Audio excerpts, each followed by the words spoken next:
box Salerno 43 from GMT Games, a design by Mark Simonitch. And this is dealing with the Allied invasion of Italy, September 1943.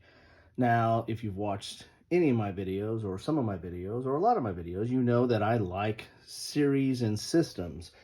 And this series from Simonitch is something that I really have taken a shine to. This is rapidly becoming kind of my Goldilocks of World War II series, meaning that it's not too big or too complicated, but yet it's not, too simple and too small.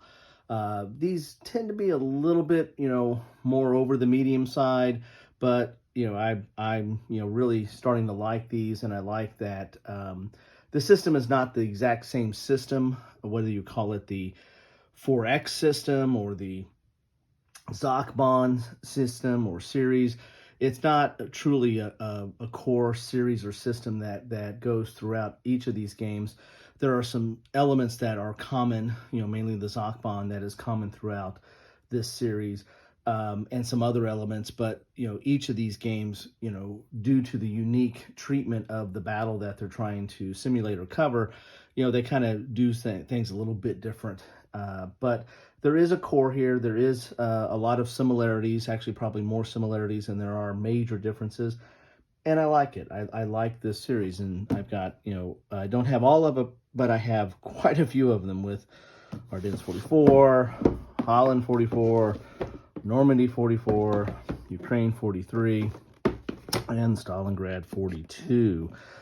This is the latest Stalingrad 42 on there that actually has, I think, the Caucasus campaign in there as well. So when Salerno came out and Salerno 43 came out, I was naturally, excited to kind of get this. This looks very accessible. It's, a smaller box, so it's, it's probably not as complicated as some of the other titles, although, it is doing something a little bit different. This is probably, it has a beach landing. We had beach landings in Normandy 44, but now we have the Italian landing, and it was a little bit of a different type of affair. So, very interested in playing that out. This looks like this is, and I believe there's two scenarios. There's a campaign game that does covers the whole aspect of the battle, but also, or the Allied invasion. But there's also, I think, a smaller scenario that is only like 6 to 8 turns that you can actually play in a sitting, so to speak. So if you look at the back here, you've got 2 players, 2 to 6 hours, complexity's middle, solitaire suitability's middle, age, it's right at 5 on both, age is 14 plus. You get an example of some of the counters here and the map. And as I said, each of these in the ZOC-Bond, or whatever you want to call it, series, have a lot of similarities in both how they lay out the counters and how they lay out the maps. Given, of course, that there's different terrain in each one. But this looks very interesting. And I'm not the first to get an unboxing on it, but so a lot of people got to the punch, faster than I did. As I said, I knew this was coming out, but then I was just slow on the uptick on it. And but then I eventually said, you know what, I'm gonna have to get this. So we got a box here. This is a smaller one than the other ones, but still very sturdy. You get a die in here. You get your, let's do this. You get your rules of play, which are 32 pages, and there's an index on the back. And it looks like there is an example of play here. Relatively, extended example of play from page 27 to 31. Then we have some designer notes. So really you're looking like 24 pages, it looks like. And that's with the scenario. So the scenarios start on this page here. So there's not a separate scenario book. You've just got the 2 scenarios there. So really 24 22.5 pages. Dual column, full color. So as you can see here, and I always pay from the back to the front. That's just something I do. But as I said, a lot of these rules are probably going to be very similar to what you've seen in the other systems. Here's your zone of control. And here's your ZOC-Bonds. So here we go. That's something that's in each one of these. Here's your ZOC-Bonds, which is basically this, it's the bond that's between the hexes that basically is kind of a inhibits or creates a movement barrier. It affects how you move and how you can, and affects combat. And so that's kind of the ZOC-Bond system that's in here. Combat modifiers. So as this determined defense, that's another one of the features that I believe that's in all these. I'd have to go back and look. I'm pretty sure that's in all these, but that's a separate kind of table where, it adds a little bit more decisions to the defense. They can make a decision that they, want to kind of stay to the last man and try to fight it out instead of, retreat. And so that does a little bit of a different approach, and something I think is common in this series or system or whatever you want to call it. So there you have it. If you're familiar with any of the others in this of these games, let's just call it ZOC-Bond for short. This would be probably easy to pick up and get going on it. And that's one reason that's one reason why I like series, because you don't have to relearn all the rules over and new again. I mean, this is a little bit different, this series in air quote, because it's not meant to be like a standard series, but again, very easy to pick this up and move forward. We'll look at that map in a second. Here's your campaign game, an avalanche scenario. Got an order of battle. Here's an optional start here.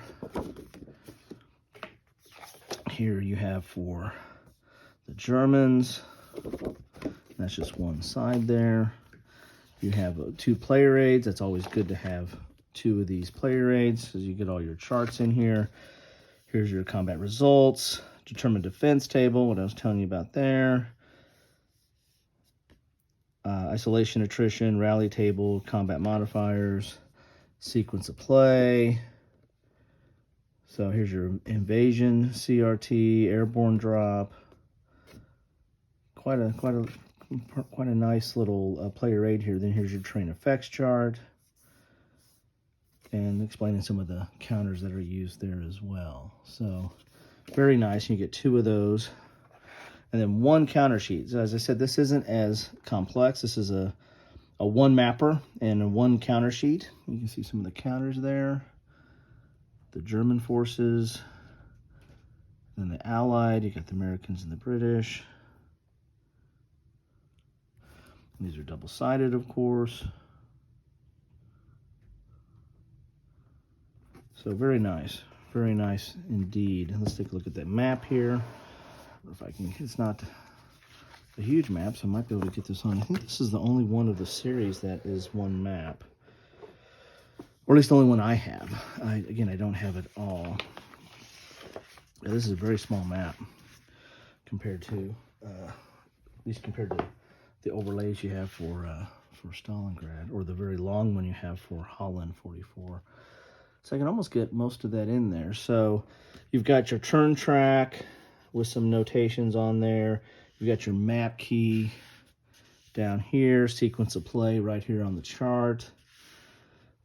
General records track, elimination box, floating reserve, remnant display. So all here's your beach landings. So quite a nice looking little map. I like these. There's not a lot of different colors on here, but the terrain is clearly laid out, so no general questions on what is the terrain. At least looking at a glance there.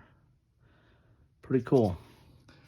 So that is what you get in a box of Salerno 43, counters, player aids, setup charts, the rules, and there you have it. What do you all think about this? What do you think about this game? Do you like this one? Have you picked this up? Have you played it? I've seen a few play videos on it. Looked pretty favorable. Love to hear what your thoughts are on this series in general. You know, do you like these games? Are these complex enough and big enough to fill your appetite, or do you like the bigger, heavier games on this topic, or do you like smaller stuff on this? To me, this really fits kind of a nice little niche of mid-weight games. It's pretty. I think I find it a little bit more on the complicated side than the easy side, but just barely. I find this kind of right in the middle, a little bit on the complicated side of the middle, but just enough for me to just enough chrome for me to figure out what's going on for this specific battle and give me a feel and a flavor of what were the obstacles or decision points for that specific battle, but still have a rule system that looks familiar enough that I don't have to relearn everything each time I bring one of these out. So there you have it. Hope you enjoyed this. Hope this was helpful to you. Love to hear your thoughts and comments on this game, the series, or anything about this, good, bad, or ugly. And as always, thank you for spending some time with me. I know your time is precious, so any time spent is greatly appreciated. Enjoy the rest of your day.